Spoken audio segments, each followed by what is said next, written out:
श्रीमद् रामायणम्।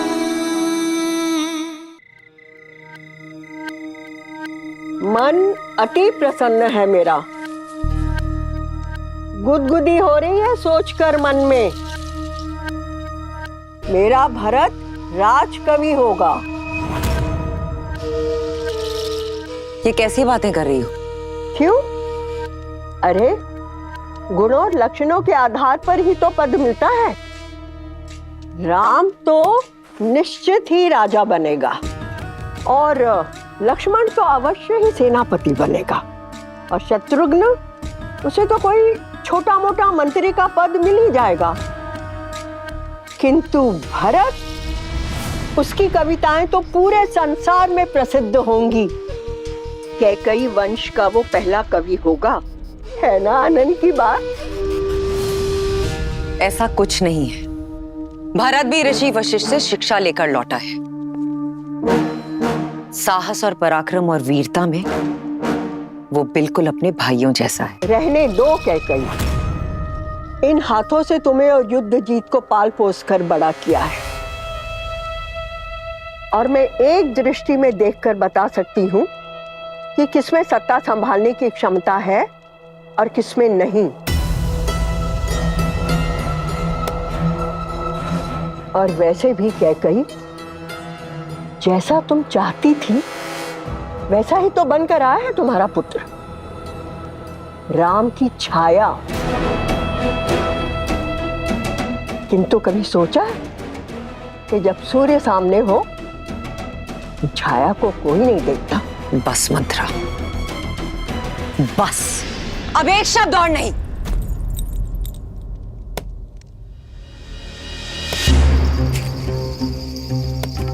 बुरा क्यों लगा कैकई?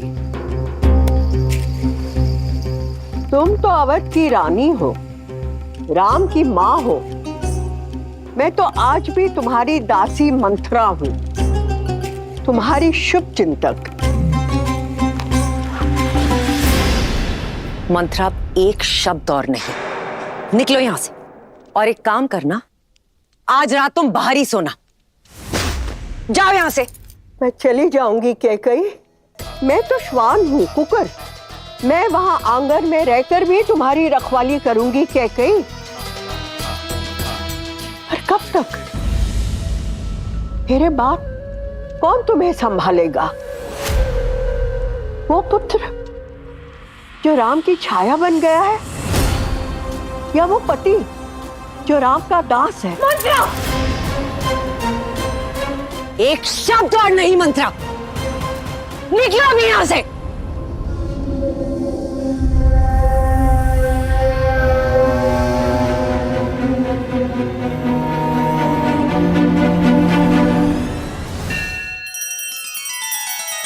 श्री रामचंद्र कृपालु भजु मन हरण भव भय दारुणम्।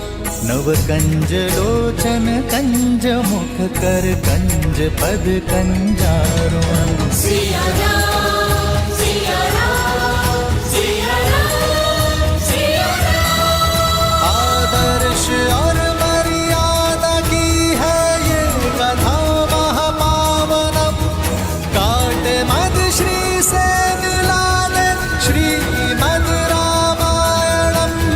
श्रीमद् रामायणम्। सिया राम, सिया राम, सिया राम, सिया राम।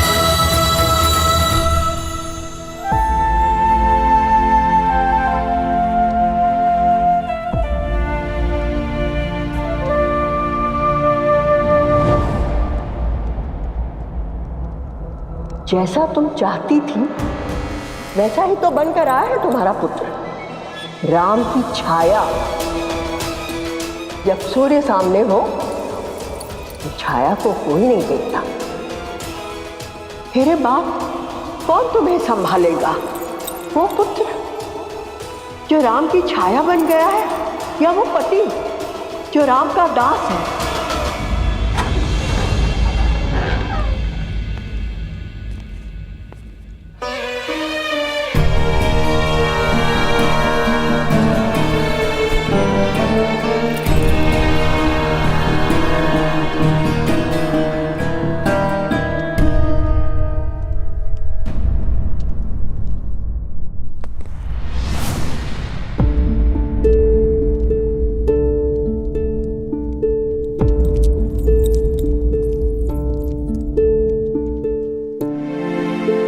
ऐसा पहले भी हो चुका है, किंतु तब आपके पुत्र आपके पास नहीं थे। अब तो आपके पुत्र आ गए हैं, अब क्यों नहीं सोए? वर्षों से प्यासी इन आंखों को तृप्त कर रहा हूं कैकेयी। किंतु तुम क्यों नहीं सोई? क्योंकि आज भी इनके भविष्य के सपने मेरी आंखों में है। महाराज, चलिए ना, उपवन में चलते हैं, थोड़ा भ्रमण करते हैं। चलिए ना।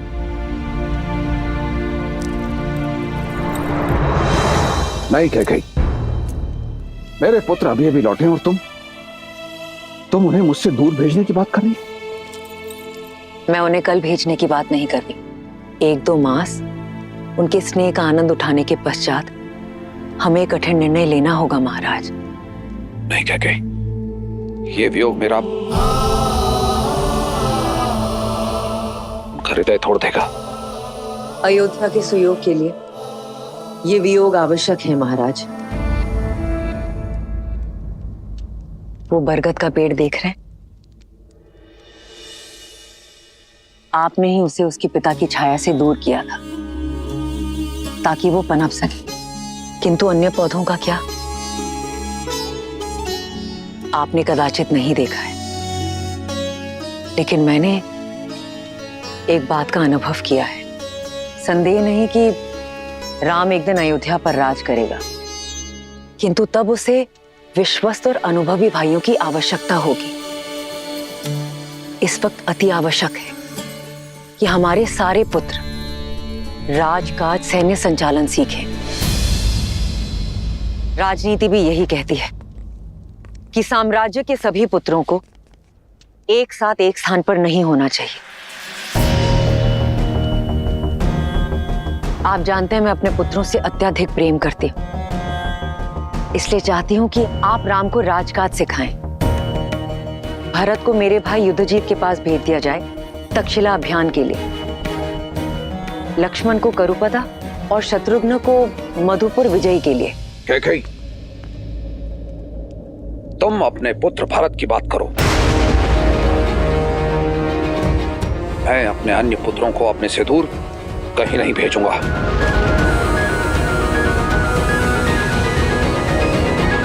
क्या कहा आपने? केवल मेरा पुत्र भरत, अर्थात भरत के अतिरिक्त मैं किसी की माता नहीं? कैकेयी, तुम मेरी बात का अनुचित अर्थ निकाल रही हो। मैं आपके शब्द और अर्थ दोनों समझ गई हूं महाराज। आप केवल मेरे पुत्र भरत को कैकेयी जाने का आदेश दीजिएगा, और यदि वो प्रश्न करे तो उसे कह दीजिएगा उसकी कठोर मां कैकेयी ने आदेश दिया है। और हां, दर्पण दिखाने के लिए धन्यवाद महाराज, ये अनुभव करवाने के लिए कि मैं केवल भरत की माता हूं, राम की नहीं।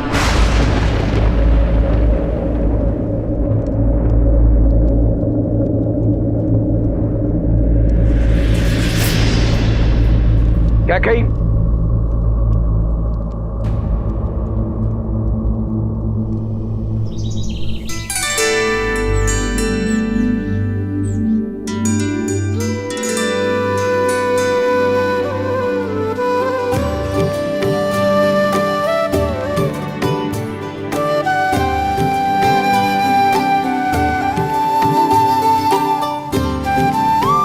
कुमार भरत, आपके लिए एक सूचना है।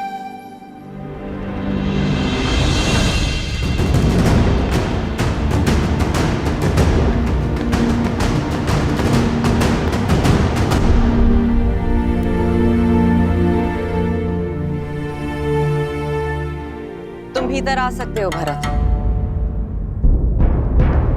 ये मैं क्या सुन रहा हूँ माँ? पिताश्री ने मुझे कैकेयी भेजने का आदेश दिया है। ये तो बहुत अच्छी बात है। अपने नानाश्री और मामाश्री को मेरा प्रेम और प्रणाम देना। माँ, पिताश्री ने कहा है कि ये सब आपकी इच्छा है। आप मुझे अयोध्या से दूर क्यों कर रही हैं माँ?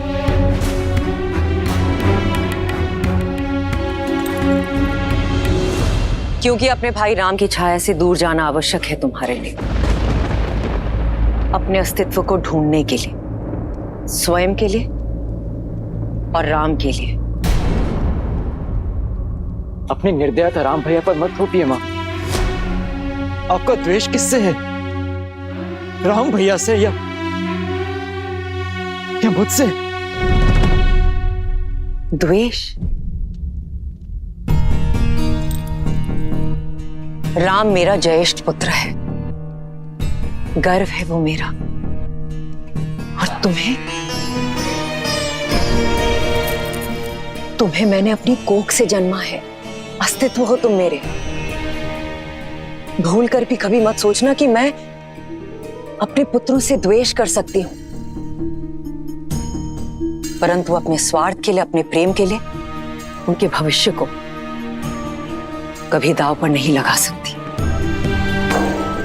देखो स्वयं को भरत, कैसे टूटे हुए लाचार दिख रहे हो।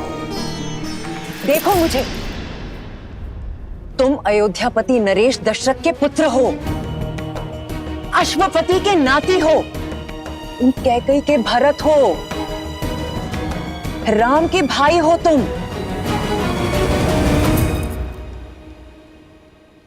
यदि मेरे ये सब कहने के पश्चात भी तुम्हें लगता है कि मेरी दृढ़ता, मेरा स्वार्थ है और मैं निर्दयी हूं और इस कारण तुम मुझसे घृणा करना चाहते हो, तो मुझे ये भी स्वीकार है भरत।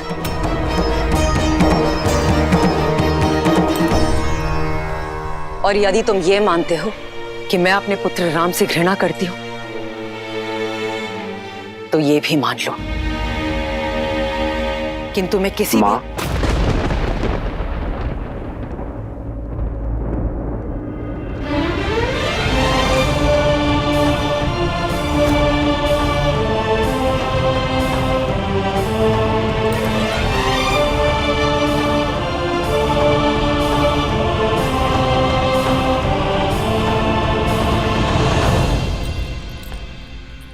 राम, मेरा कहने का वो तात्पर्य नहीं था।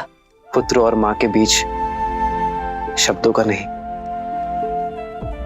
भावों का संबंध होता है मां।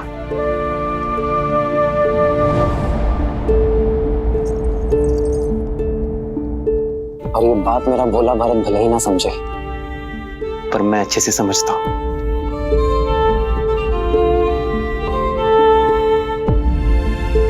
पिताश्री का आदेश सुना तो आपको धन्यवाद देने चला आया।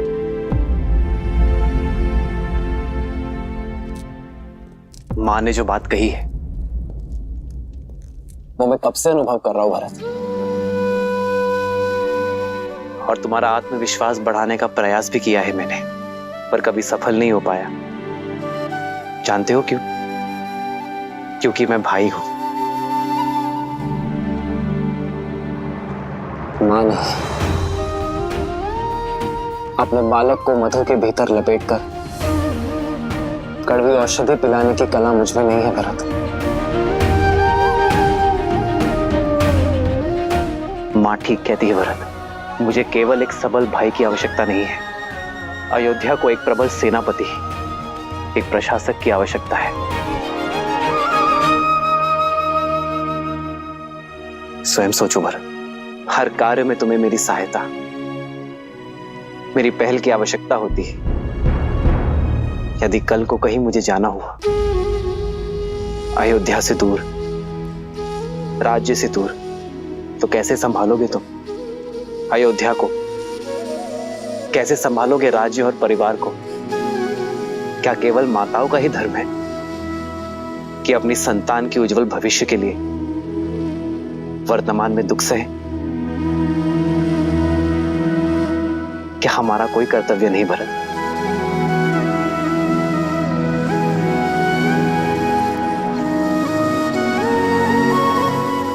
मेरी मां मुझसे कभी घृणा, कभी द्वेष कर ही नहीं सकती,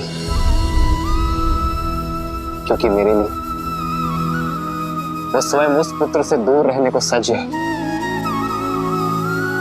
जिसे उन्होंने जन्म दिया।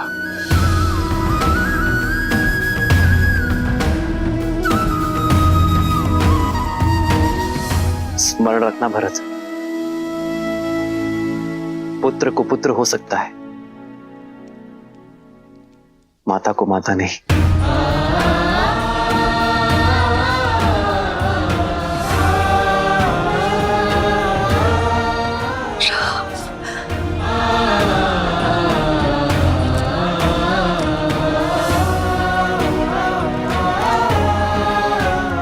मुझे क्षमा करना मां, मैं जाने को सज्ज हूं।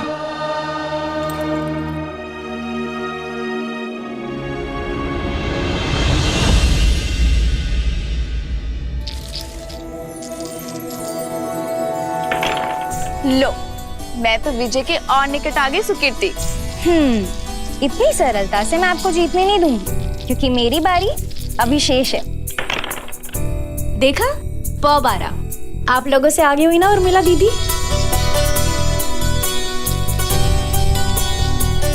पर सब मुझसे पीछे ही हो। हारने के लिए सच होना मानवी। जीत तो सकती हो उर्मिला दीदी, किंतु केवल तभी जब सीता दीदी के पास ठीक से ना गिरे।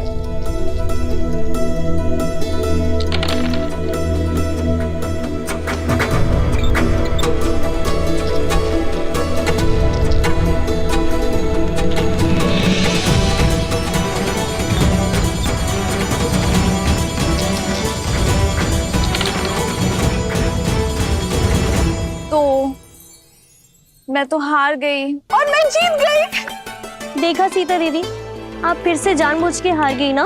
आप हमेशा यही करती है, गार की जैसी विदुषी को अपने ज्ञान से हरा देती हैं और अपनी बहनों के सामने हमेशा हार जाती हैं। क्योंकि तुम्हारी जीत मेरी जीत है, और अपनों से हारने में जो सुख मिलता है ना, वो 100 विजयों से भी अधिक है।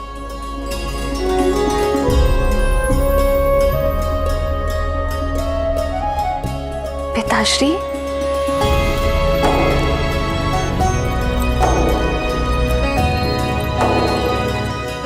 प्रणाम पिताश्री। दीर्घायु भव। मुझे सीता से कुछ एकांत में बात करनी है।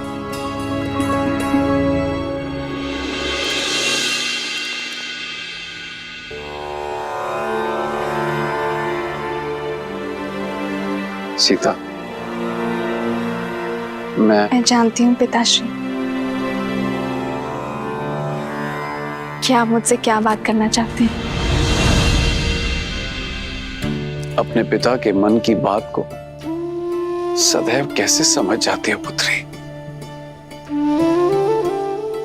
जिस पिता ने इतनी कठिनाइयां सहकर अपनी पुत्री को सारे आनंद दिए, वो अपने पिता के मन की दुविधा को कैसे नहीं समझेगी पिताश्री?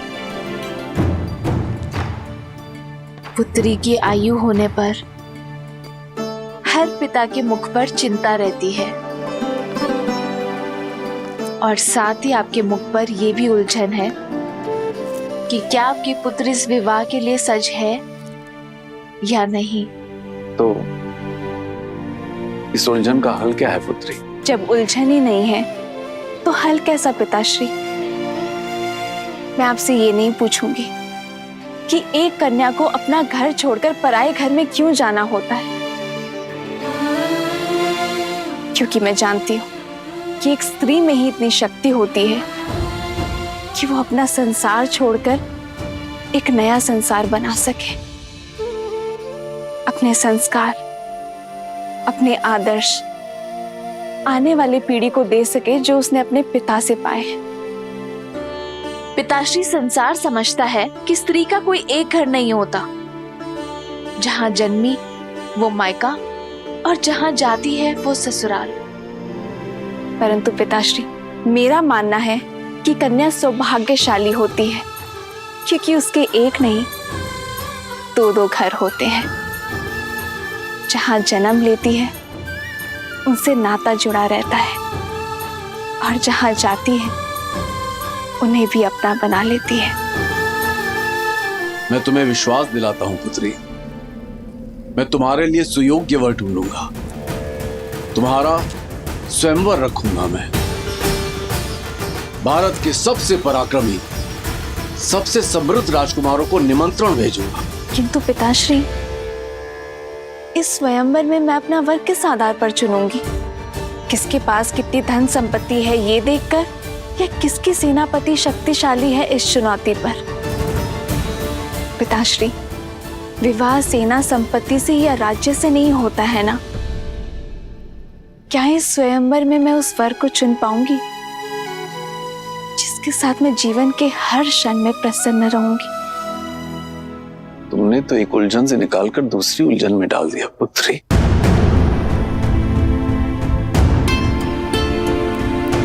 माता, कुछ अति महत्वपूर्ण होने वाला है। पिताश्री ने शीघ्र बुलाया है।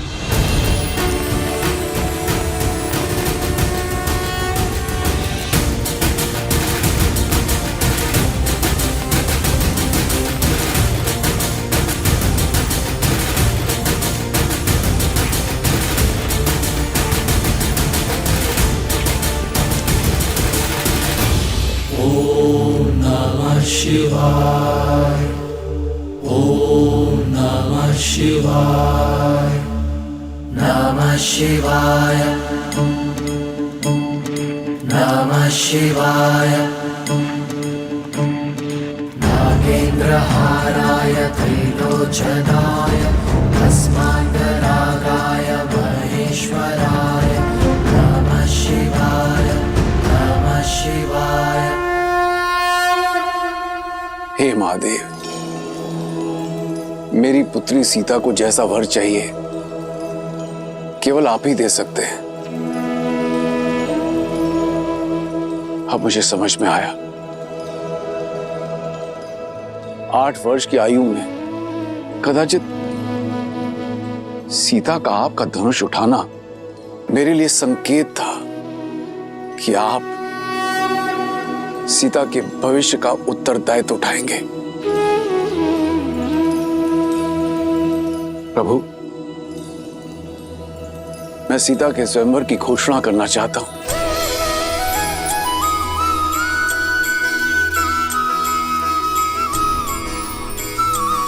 वर का चयन आपकी शक्ति और आपके न्याय का प्रतीक आपका महाधनुष पिनाक होगा।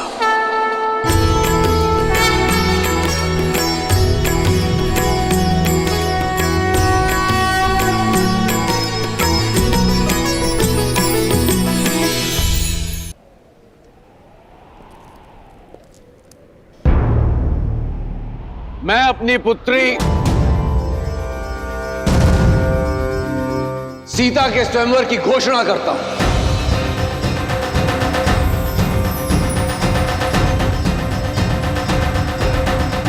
जो व्यक्ति महादेव का धनुष उठाकर उस पर प्रत्यंचा साधेगा, वही व्यक्ति मेरी पुत्री सीता का वर होगा।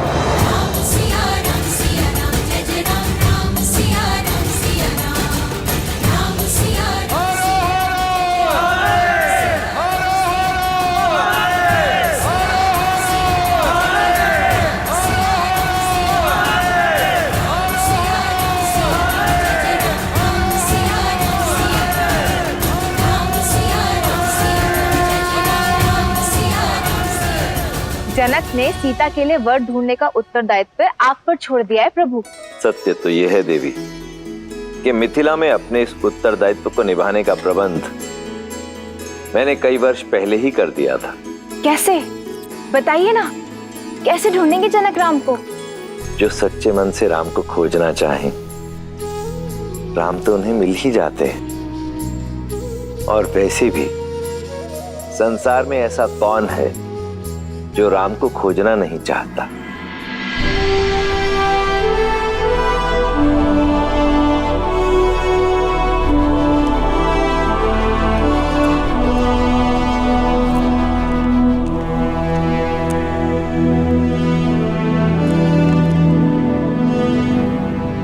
प्रणाम पिताश्री।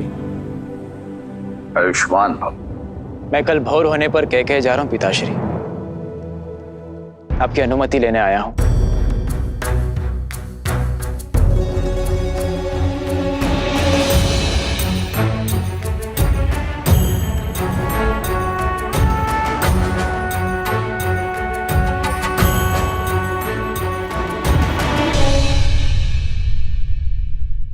और शत्रुघ्न, तुम कहां जाने के लिए सज्ज हो? पिताश्री, भरत भैया को मेरी आवश्यकता होगी और फिर मेरा भी मन है कि मैं मामा के देश का भ्रमण कराऊं। शत्रुघ्न का निर्णय अच्छा है पिताश्री। 1 से 2 सदा श्रेष्ठ होते हैं। यदि आपका मन हो तो मैं जाऊं पिताश्री।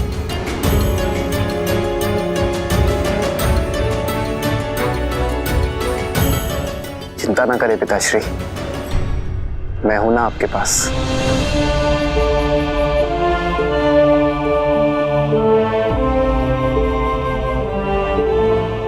अनुमति है।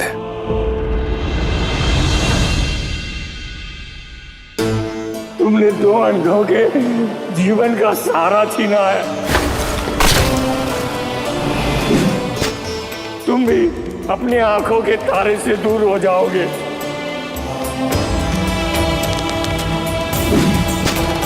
अपने धर्म रक्षक पुत्र के वियोग में तरस तरस कर मरोगे तुम।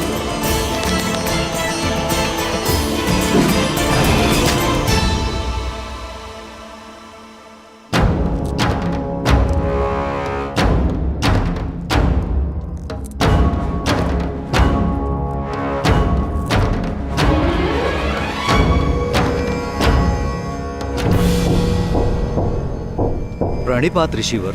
आपके महाराज दशरथ कहाँ हैं? मुझे उनसे भेंट करनी है, शीघ्र, अतिशीघ्र। परंतु ऋषिवर, आपका परिचय? आर्य, आप इतनी रात्रि में क्या कर रहे हैं आर्य? अभ्यास। प्रयास कर रहा हूं कि अपने आप को युद्ध के लिए सज्ज रखूं। जानती हूँ आपका तेज और शौर्य ढल नहीं सकता आर्य, परंतु आयु ढलती है। अब राम का समय है। युद्ध अयोध्या को पुकारेगा तो उत्तर देने की बारी राम की है। वही तो कारण है, मैं राम से दूर नहीं रह सकता। भय कि कहीं भरत और शत्रुघ्न की भांति राम पुनः उससे दूर ना हो जाए। महाराज की जय हो। महाराज, इस समय कष्ट देने के लिए क्षमा चाहता हूं, पर ऋषि विश्वामित्र पधारे हैं।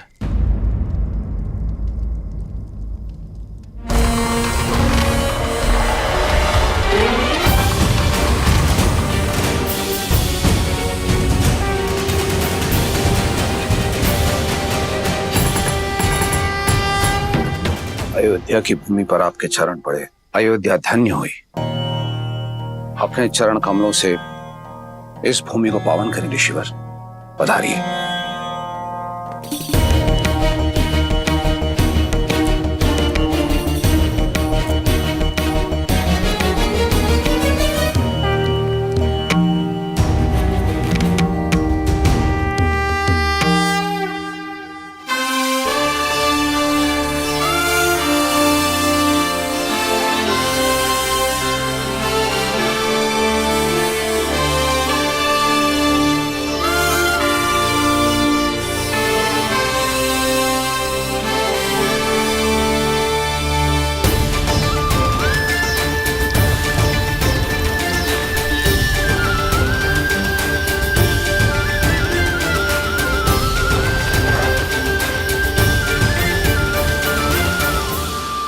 ऋषिवर, मेरा पुत्र अभी अभी शिक्षा प्राप्त करके लौटा है, इसे आशीर्वाद दें।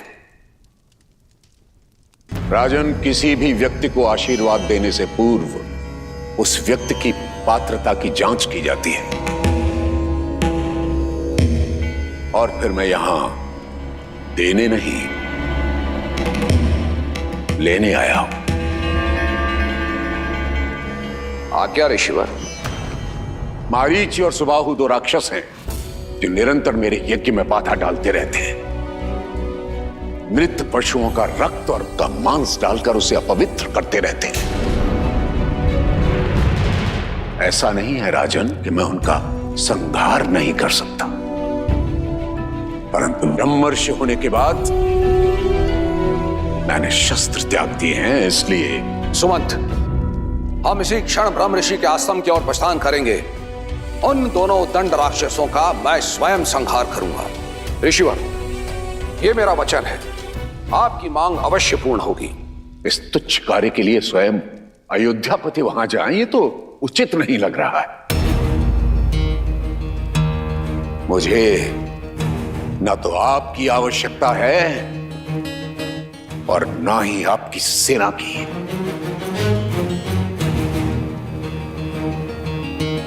तो ऋषिवर, मैं और क्या दे सकता हूं?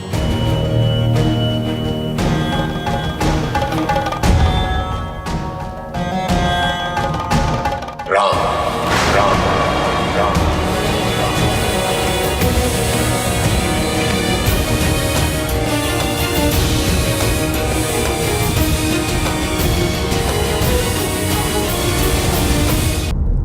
राजन, आप अपने पुत्र के लिए आशीर्वाद चाहते थे और मैं सहायता।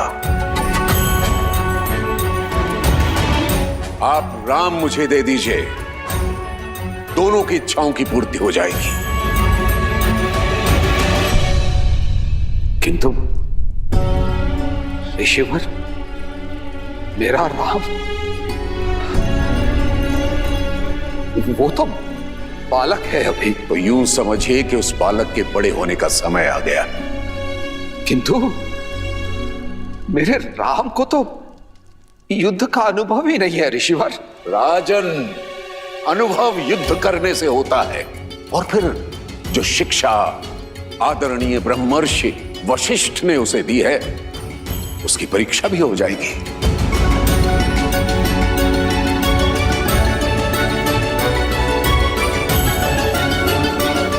तो ऋषिवर, मैं राम को अपनी सेना में सम्मिलित कर लेता हूं।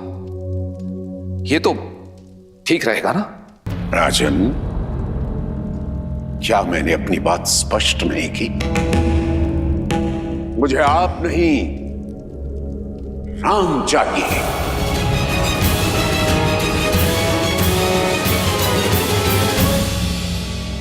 ऐसा अनर्थ न करें ऋषिवर।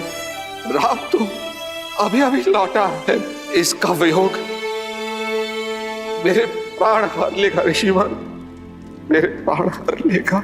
रघुकुल रीति सदा चले आई, प्राण जाएं पर वचन न जाए। परंतु ऐसा प्रतीत होता है कि आप इन शब्दों को विस्मृत कर गए हैं राजन। प्राणों की इतनी ही चिंता है तो रघुकुल की वचनबद्धता का ढिंढोरा क्यों पीटते हैं अयोध्यापति? विश्वास नहीं होता कि आप महान राजा हरिश्चंद्र के वंशज हैं, जिसने अपना सब कुछ त्याग दिया था अपने शब्दों का मान रखने के लिए। पहली बार अयोध्या ने निराश किया।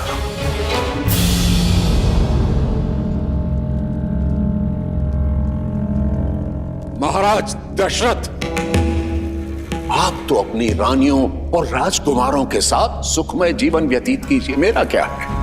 मैं तो सहायता के लिए किसी दूसरे द्वार को खटखटा लूंगा, परंतु आज के बाद कभी मत कहिएगा प्राण जाए पर वचन न जाए। ऋषिवर, हरि ब्रह्मर्षि,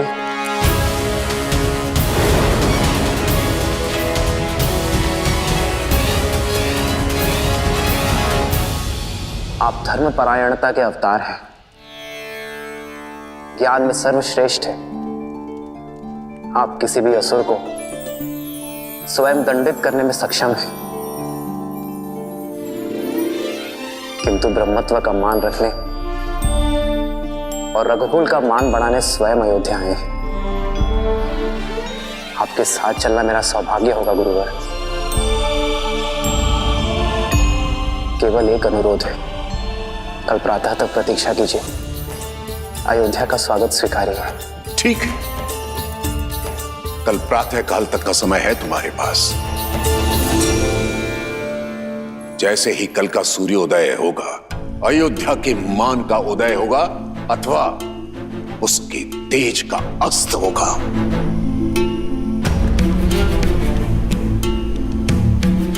आचार्य। पिताश्री, पिताश्री।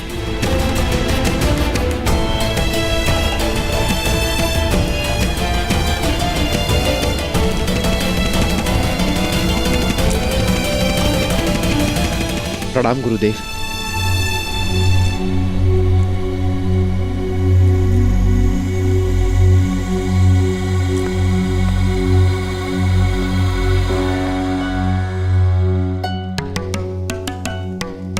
आपके यहां आने का कारण केवल यज्ञ की रक्षा करना नहीं था, इतना तो मैं समझ गया हूं ब्रह्मर्षि विश्वामित्र। आप राम को परखने आए हैं। ब्रह्मर्षि, क्या आपको इतना भी अनुभव नहीं कि राम स्वयं नारायण है? अनुभव किया है ब्रह्मर्षि, परंतु सामने रखी धातु स्वर्ण होते हुए भी उसकी परख की जाती है। और आप तो भली भांति जानते हैं, नारायण समय समय पर अनेक अवतार लेते रहे। परशुराम स्वयं उनके एक अवतार हैं। हर अवतार का एक उद्देश्य होता है, जैसे इस अवतार का उद्देश्य मर्यादा की स्थापना है। परंतु रावण के अंत के लिए राम की पात्रता को जांचना मेरा कर्म है, और यदि वे नारायण के पूर्णावतार हैं तो उन्हें उनकी यात्रा के लिए मार्ग प्रशस्त करना मेरा धर्म है। आप क्रोधित हो गए ब्रह्मर्षि? मैं आपसे क्रोधित नहीं हूं, मैं उस विघ्न से क्रोधित हूं जो राजा दशरथ ने खड़ा किया था।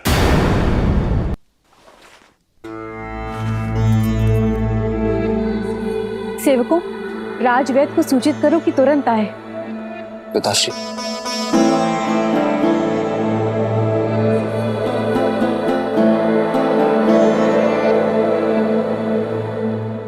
आपका स्वास्थ्य सदा ठीक रहता है पिताश्री। ये अचानक क्या हुआ आपको?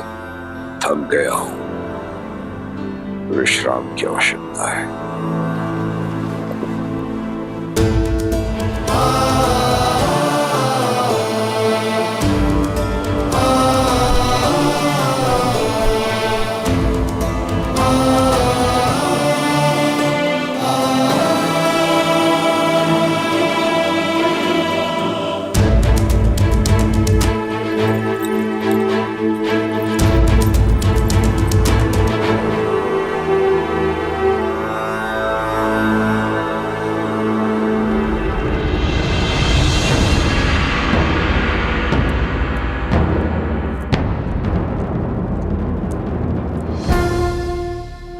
प्रणाम आचार्य।